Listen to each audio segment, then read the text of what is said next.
అండి అందరికీ నమస్కారం. Welcome to my channel. నా వీడియోస్ కనుక నచ్చినట్లయితే లైక్ చేసి షేర్ చేయండి. మరెన్నో రెసిపీస్ కోసం జ్యోతిశ్రీ 4 ఛానల్ని సబ్స్క్రైబ్ చేసుకోండి.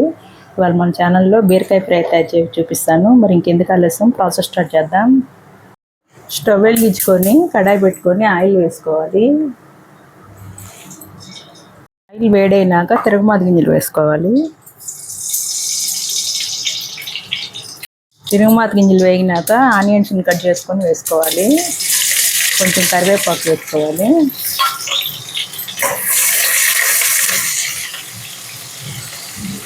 ఆనియన్స్ని లైట్గా వేయించుకున్నాక బీరకాయ ముక్కలు వేసుకోవాలి.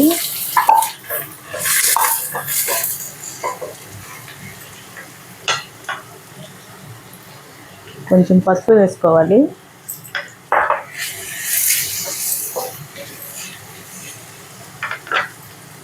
మీడియం ఫ్లేమ్ పెట్టుకొని బీరకాయ ముక్కలను వేయించుకోవాలి. బీరకాయ ముక్కలు వేగిపోయినాయి. పప్పుల పొడి వేసుకొని మిక్స్ చేసుకుందాం.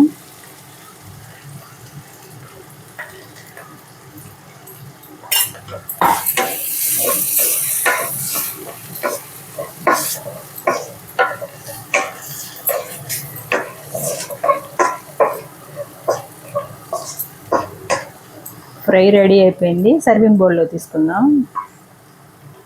ఉండే బీరకాయ ఫ్రై రెడీ అయిపోయింది. ఈ బీరకాయ ఫ్రై కనుక మీకు నచ్చినట్లయితే మీరు కూడా తయారు చేసుకొని టేస్ట్ ఎలా ఉందో కామెంట్లో చెప్పండి. Thank you for watching.